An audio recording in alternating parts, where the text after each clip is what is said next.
నమస్తే ఖాద్రీ న్యూస్ కి స్వాగతం।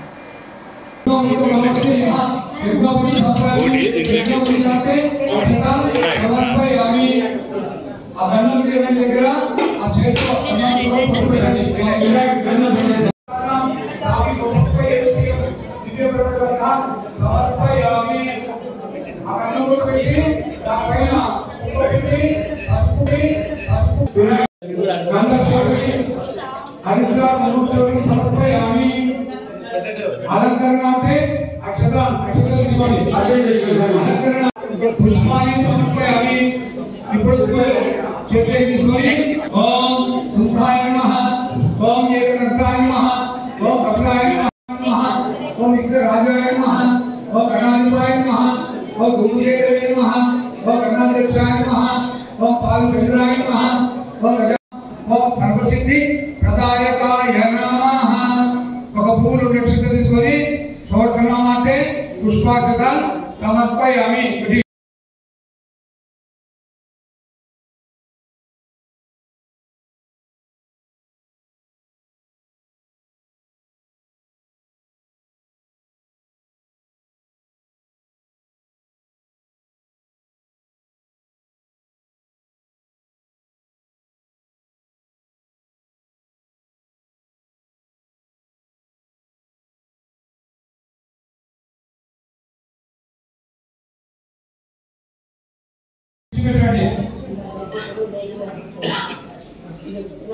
చెప్పినాక ఆ తాంబూలం చూపించండి। పండు బెల్లం ముక్క పెట్టండి, లేదా మీ ప్రధానం ఇచ్చారు కదా అదే కొంచెం పెట్టండి, పెట్టి ఆ ప్రసంగి ప్రోక్షణ చేయండి।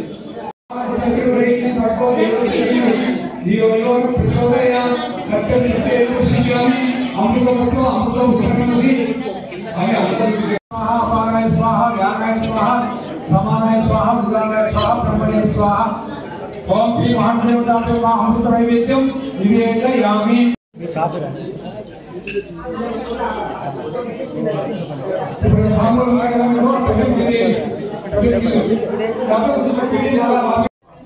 हाथ పెట్టుకున్నారు, हाथ కింద కట్టుకున్నారు, हाथ పెట్టుకోండి।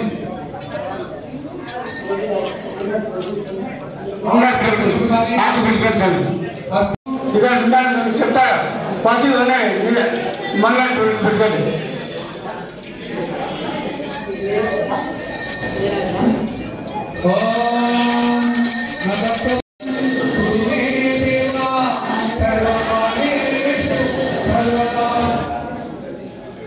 అక్కడ పెట్టుకోండి, నువ్వు వాచన పడితే చెప్పండి।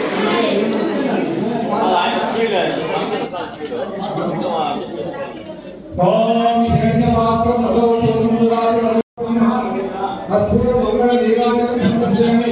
तुम सुखी दीपम दीजिए।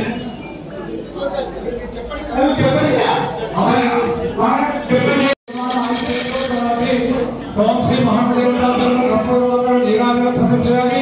नीराजन आचमनीयं समर्पयामि। गणेश महाराज की जय। जय बोलो श्री गणेश महाराज की जय। पुष्पం తీసుకోండి, పై దగ్గర పెట్టుకోండి।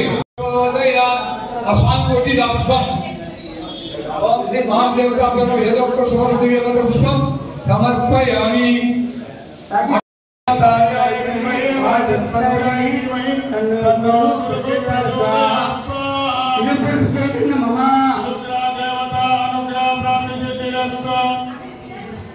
శుక్రుడి కళాస్థానం ఎవరు కళాస్థానం అంటే ప్రతి ఒక్కరికి బాగా కూర్చున్నారు, దంపతులతో కూర్చున్నారు।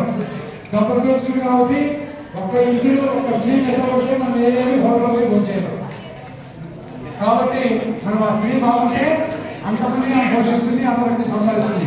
కాబట్టి మనకు ఆమె తాను తగ్గడం ద్వారా మా ఇంట్లో ఇప్పటి నుంచి అంతా సుముఖంగా స్త్రీ అంటే లక్ష్మీ సమానం మంగళకరంగా జరగడం మా ఇంట్లో పేర్కొంటూ మా భార్య బాగుండాలని భర్త బాగుండాలి భార్య ఇద్దరు కోరుకుంటూ శుక్రాన్ని ఆడుకుంటూ కొట్టింది।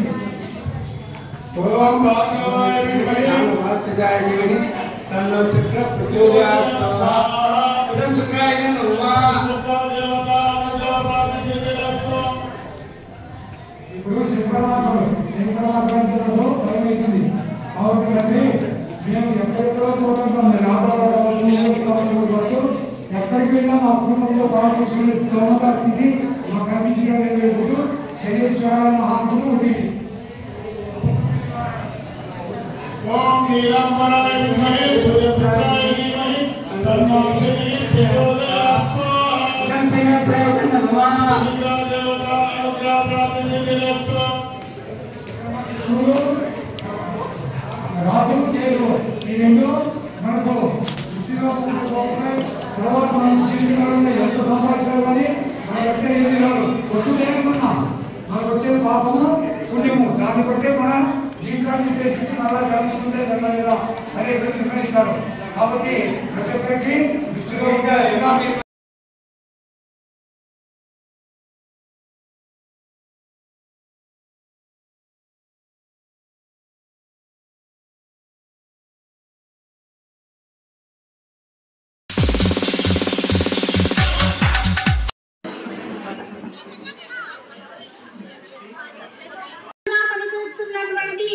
శ్రీమతి ఆరతి మేడం గారిని వేదిక మీద సాదరంగా రామచంద్ర అవగాహన పూలతో ఆహ్వానిస్తున్నాం.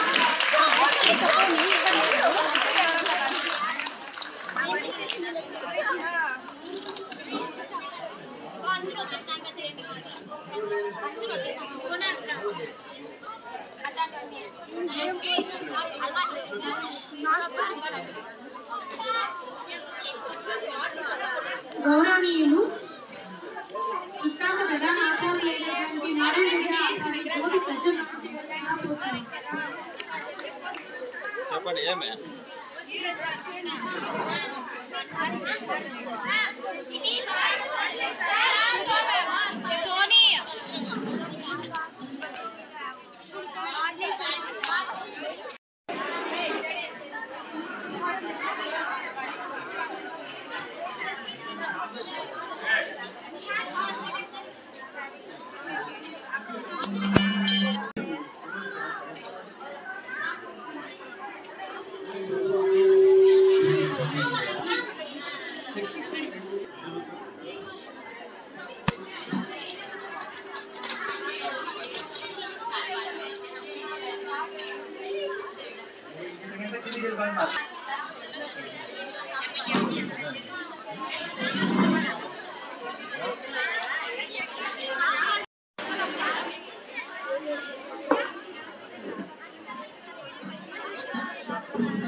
एकदन्ताय वक्रतुण्डाय गौरीतनयाय धीमहि गजेशानाय बालचन्द्राय श्रीगणेशाय धीमहि एकदन्ताय वक्रतुण्डाय गौरीतनयाय धीमहि కదిరి 40వ వార్షికోత్సవానికి విచ్చేసినటువంటి విద్యార్థులకు విద్యార్థిని తల్లిదండ్రులకు అదేవిధంగా ఈనాటి ఈ సభ నిండుగా కనబడడానికి కారణమైనటువంటి కాలేజ్ డెవలప్మెంట్ కమిటీ అధ్యక్షులైనటువంటి రెడ్డప్ప శెట్టి గారికి అంతేకాకుండా ప్రభుత్వ ఉద్యోగానికి కూడా నేను రావాలని ఎప్పుడు అనుకోలేదు. ఈ వేదిక మీద ఉన్నటువంటి ఒక వ్యక్తి నేను ప్రభుత్వ ఉద్యోగి కావడానికి కారణం. ఆ సార్తో పాటు ఇంకొకరు ఉన్నారు, మా గురువు వెంకటప్ప సార్ అని మరియు తిప్పాయి సార్ గారు. సెలక్షన్ అయ్యి ఏం జాయిన్ అవుతాం ఈ ఉద్యోగంలోకి, నేనే 10 మందికి ఉద్యోగం ఇస్తున్నా కదా అనుకుంటా. కానీ రేపు రాష్ట్ర అనుకోగా తిప్పాయి సార్ వెంకటప్ప సార్ పిలిచి, నీకు ఎన్నైనా సంస్థలు ఉండొచ్చు, నువ్వు ఎంతమందికన్నా ఉద్యోగం ఇవ్వచ్చు, నీకంటూ ఒక ఉద్యోగం ఉండాలా, ఫస్ట్ జాయిన్ అయిపో, అంత ఇష్టం లేకపోతే మళ్ళీ రిజైన్ చేద్దు అన్నారు. సరే వాళ్ళ మాట విని నేను స్కూల్ అసిస్టెంట్గా జాయిన్ కావడం, అటు తర్వాత ఎందుకో లెట్ మీ కంటిన్యూ అనిపించింది, కంటిన్యూ చేసుకుంటూ వచ్చాను. ఈరోజు మీ ముందు దాదాపు 26 సంవత్సరాల ప్రభుత్వ ఉద్యోగి నిలబడి ఉన్నాడు. Thank you Thippai sir, thank you very much. సభా కృతజ్ఞతలు మీకు. ఎందుకంటే ప్రైవేటు విద్యాసంస్థ ఉన్నప్పటికీ ఒక రకమైన ఆత్మసంతృప్తి ప్రభుత్వ విద్యాసంస్థల్లో పనిచేయడం వల్ల నాకు కలిగింది. దాన్ని కలిగించినటువంటి మీకు వెంకటప్ప సార్ గారికి పదే పదే ధన్యవాదాలు చెప్పుకుంటూ ఉంటాను. మరి విద్యార్థి దశలోనే నేను 9th క్లాస్లో ఉన్నాను అనుకుంటున్నాను. అప్పుడు మా హిందీ మాస్టర్ గారు సుబ్బారెడ్డి గారు అనే ఉన్నారు. వారు నీ గోల్ ఏమిటి, నీ టార్గెట్ ఏమిటి అని అడిగారు. అప్పుడు నేను డాక్టర్ అవుతాను సార్, మిగతా వాళ్ళు కొందరు ఇంజనీరు ఇంకా వేరేగా అవుతారు అని చెప్పుకుంటూ వచ్చారు. ఆ తర్వాత SLC అయిపోయింది, PUC అయిపోయింది. అదే ఉద్దేశంతో నేను లయోలా కాలేజీలో విజయవాడలో BPC తీసుకున్నాను. కానీ నా బ్యాడ్ లక్ ఏమిటో కానీ 3 మార్కులు ఎక్స్ట్రా వచ్చింటే, అంటే 12 మార్కులు ఎక్స్ట్రా వచ్చింటే నా డాక్టర్ అయ్యింది. ఆ తర్వాత నేను గ్రాడ్యుయేషను PG చేసి కెమిస్ట్రీలో మిడ్ డే మీల్స్ను 10 years బ్యాక్ 3 months చేశాను. అయితే అప్పుడు ఉన్నటువంటి కొన్ని స్టూడెంట్ యూనియన్స్ ఏం చేశాయంటే, మేము వసూలు చేసిన డబ్బుల్లో కొంత భాగం కావాలని అడిగితే దాన్ని ఆపేసాము. అందువల్ల చేయలేకపోయినాం మేము. ఇప్పుడు ప్రశాంత్ గారు ఇంట్రడ్యూస్ చేసినటువంటి ఏదైనా నా సహాయ సహకారాలు కావాలంటే నేను అందించి ఈ మిడ్ డే మీల్స్ వెంటనే పునరుద్ధరించేదానికి సహాయపడతానని చెప్పినని సభాముఖంగా మీకు తెలియజేస్తున్నాను. ఈనాడు అన్ని రంగాలలో కూడా స్త్రీలు చాలా ముందంజలో ఉన్నారు. గుర్తుంది లేదు మీకు?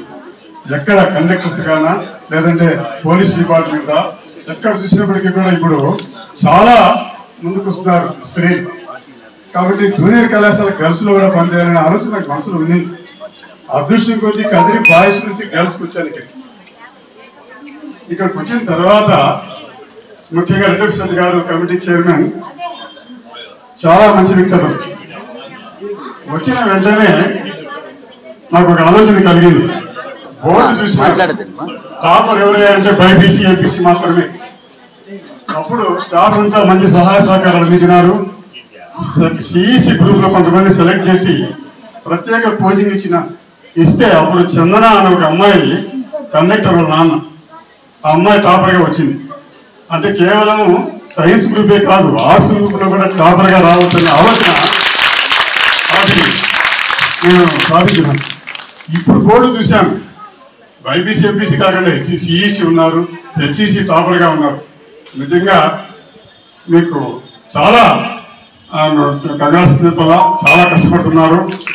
ఏం లేదమ్మా, మీరు కొంచెం కష్టపడాలా. నేను ప్రిన్సిపల్ గా ఉన్నప్పుడు నిజంగా MPH కోర్స్ ఉంది కదా, వొకేషనల్ కోర్స్ ఉంది కదా, నర్సింగ్ కోర్స్ కష్టపడి ఆ రోజు ఇవ్వాలని డిసైడ్ చేసినాను. తర్వాత సెకండ్ CECలో శశిశ్రీ చూడండమ్మా, మీలాంటి అమ్మాయి అందరిలోనే ఇటువంటి ఆలోచన లేక నేను పోదు. ఆమె నాకు తోచిన విధంగా 1116 రూపాయలు అందుకు లభిస్తుంది.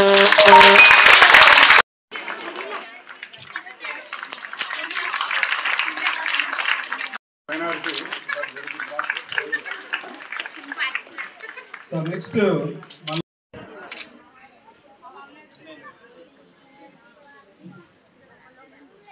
ప్రైజెస్ ఇస్తున్నాం కాబట్టి మన కామర్స్ లెక్చరర్ సత్య సుజాత గారు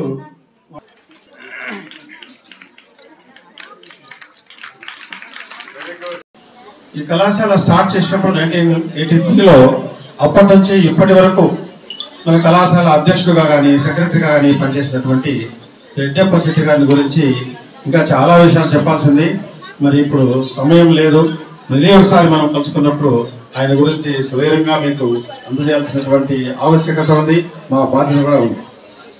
1983 సంవత్సరంలో కళాశాల స్టార్ట్ చేసినప్పుడు ఇక్కడ మనకి ఏ విధమైన బిల్డింగ్లు లేవు.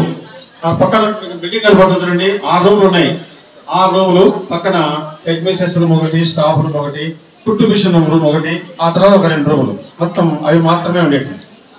అంటే మొత్తం హై స్కూల్ విద్యార్థులు అప్పుడు దాదాపు 1000 మంది ఉండేవాళ్ళు అక్కడ. కళాశాల మరి ఎక్కడ జరుపుకోవాలి? వాళ్ళేమో ఉదయం, మేమేమో మధ్యాహ్నం. అంటే 12:30-12:45 వరకు వాళ్ళు ఉంటారు. 1 గంట నుంచి మేము వచ్చేవాళ్ళం. అంటే దాదాపు 4-5 గంటలు మాత్రమే సమయం దొరికేది. మరి అట్లా ఉన్నటువంటి పరిస్థితి నుంచి, ఒక్క ఇటుక కూడా లేనటువంటి పరిస్థితి నుంచి ఈరోజు ఇంత పెద్ద బిల్డింగ్ గా రావడానికి కార్పొరేట్ కళాశాలకు ఏ విధమైనటువంటి మనం పోటీ లేదు, మనకు పోటీ కాదు వాళ్ళు అన్నింటిలో మన బిల్డింగ్ తయారైందంటే దానికి చాలా మంది పుర ప్రముఖులు, ఇక్కడ పనిచేసినటువంటి ప్రిన్సిపాల్స్ అందరూ సహకారం అందించారు. మరి దానికి ధన్యవాదాలు మనం ఏ విధంగా తెలిపినా కూడా మనము అది ఎంత ఇబ్బందికరంగా ఉంటుందేమో. కళాశాలలో నేను పనిచేసినటువంటి 10 సంవత్సరాలు కూడా ఎంతో సంతోషంగా పిల్లలను బాగా ఎంకరేజ్ చేస్తూ అన్ని విషయాల్లోన, చదువులోనైతేనేమి, ఆటపాటల్లోనైతేనేమి అన్నిట్లోనూ ముందుకు వచ్చేటట్లు అందరము కృషి చేయడం జరిగింది. ఈ సందర్భంగా ఇక్కడ ఒక లెక్చరర్ లేకపోవడం అనేటువంటిది కొంచెము బాధ అనిపిస్తుంది. తెలుగు లెక్చర్ అయినటువంటి వరప్రసాద్ ఆయన ఇంత మునుపు ఇక్కడ పనిచేసినటువంటి రోజుల్లో ఏ కార్యక్రమం తలపెట్టినా కానీ ఆ కార్యక్రమాన్ని దిగ్విజయం చేయడంలో ప్రిన్సిపాల్స్ కానీ అందరికీ కూడా, పిల్లలకు కూడా ఎంతో బాగా సహకరించి పిల్లలు ఎంకరేజ్ చేసేటువంటి వాడు. ఆయన ఉండింటే బాగుండేదేమో అనిపిస్తుంది.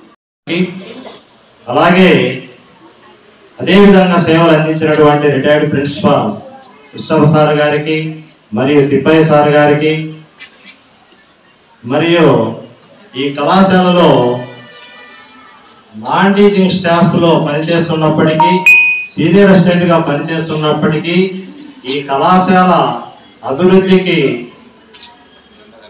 తన వంతు కూడా బాగా కృషి చేసినటువంటి రిటైర్డ్ సూపరింటెండెంట్ జనార్దన్ గుప్తా గారికి, మరియు ఈ కళాశాలలో లెక్చరర్ గాను, ప్రిన్సిపాల్ అంటే ఎఫ్ఏసీగా సేవలు అందించినటువంటి కొండారెడ్డి గారికి, మరియు ఈ కళాశాలలో ప్రిన్సిపాల్ గా పనిచేసి ఇక్కడే రిటైర్ అయినటువంటి మిత్రులు ఉస్మాన్ సాబ్ గారికి.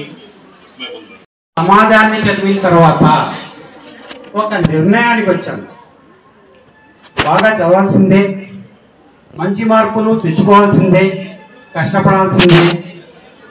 అంతకు మించి కూడా బాధ్యతలు పౌరునిగా మనకు సమాజంలో చాలా ఉన్నాయి.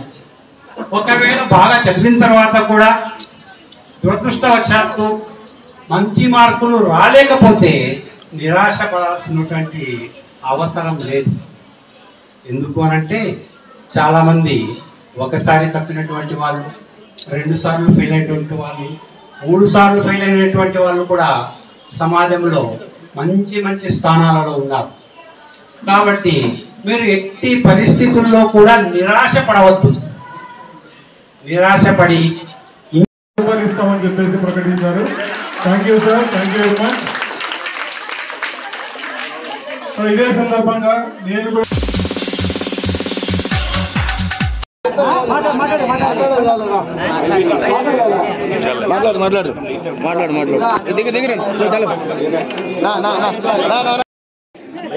ఓకే సార్, ఓకే సార్, అట్లా ఉండండి. గుడి కమిటీ మెంబర్లు రాండి, మీరు అట్లా ఉండండి, మీరు అట్లా ఫోటో వచ్చా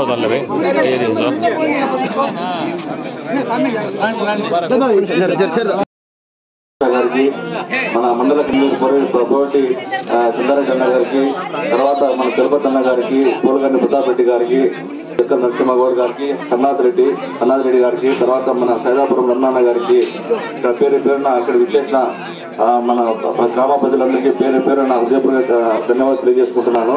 ఇక్కడ టీడీపీ పార్టీ నుంచి వైఎస్ఆర్ కాంగ్రెస్ పార్టీకి వస్తున్నందుకు సాధారణంగా మేము ఆహ్వానిస్తున్నాము. అలాగే వైఎస్ఆర్ కాంగ్రెస్ పార్టీ మేము, తర్వాత మన మక్బూల్ బాషా గారు, తర్వాత మేము ఇప్పుడు మీకు పార్టీ మా అన్నదండలు మీకు ఎప్పుడు ఎలవేలో ఉంటాయని మీకు సభాముఖంగా నేను తెలియజేసుకుంటున్నాను. అలాగే వచ్చే రాబోయే సార్వత్రిక ఎన్నికల్లో మన ప్రియతమ నేత శ్రీ వైఎస్ జగన్మోహన్ రెడ్డి గారిని మళ్ళీ మన ముఖ్యమంత్రిగా చేసుకోవాల్సిందిగా ఈ సభాముఖంగా తెలియజేస్తున్నాను. అలాగే మన మక్బూల్ బాషా గారిని కూడా అత్యధిక మెజార్టీగా మన కది నియోజకవర్గంలో ఈసారి మన జగనన్నకి బహుమతి ఇవ్వాలని మీకు పేరు పేరున హృదయపూర్వక నమస్కారం తెలియజేసుకుంటున్నాను.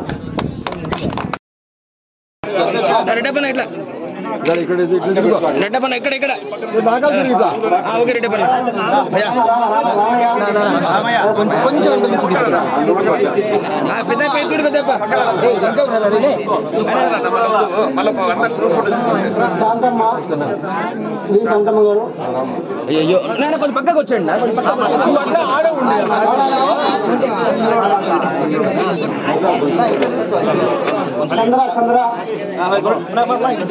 అట్లా నిలబడ మనకు అట్లా నిలబడ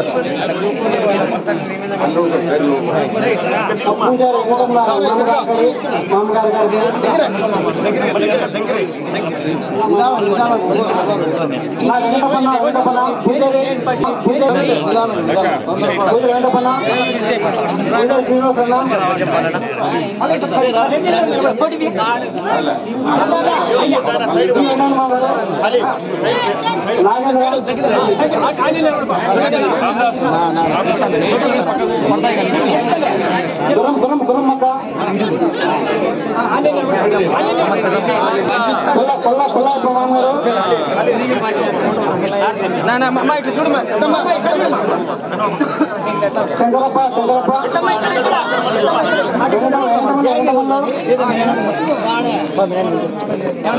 జాపన్న గోవర్ధన్ గారు, నాగార్జున గారు, జగన్మల గారు, జట్టప్ప గారు,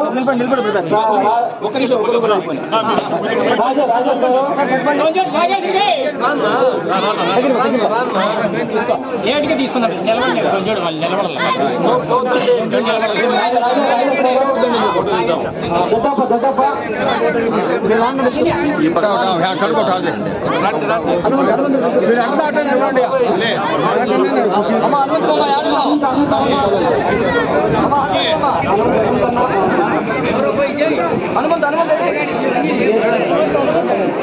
జట్టప్ప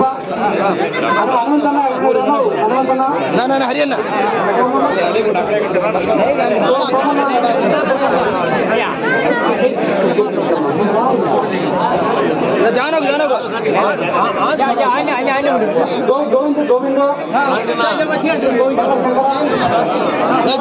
తిరగండి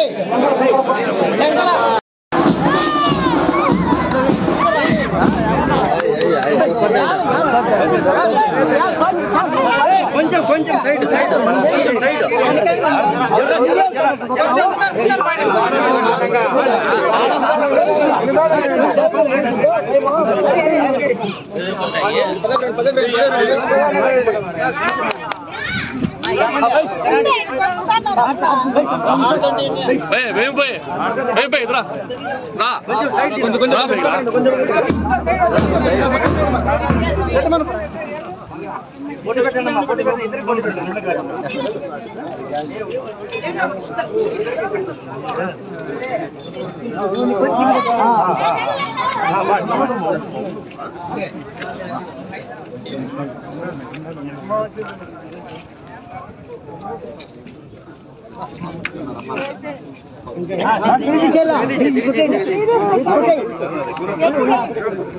ఫోటోగ్రాఫ్ తీసి పెట్టాను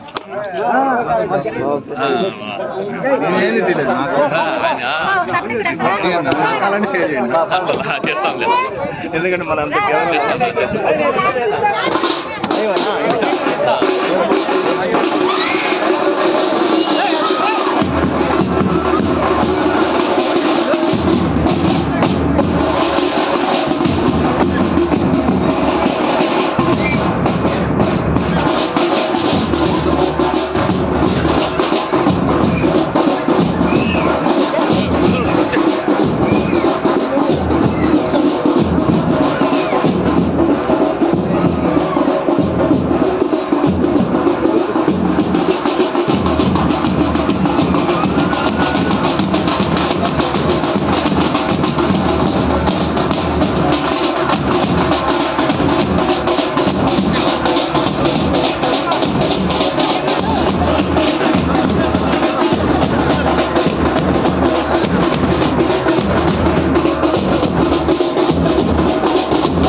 వెంటనే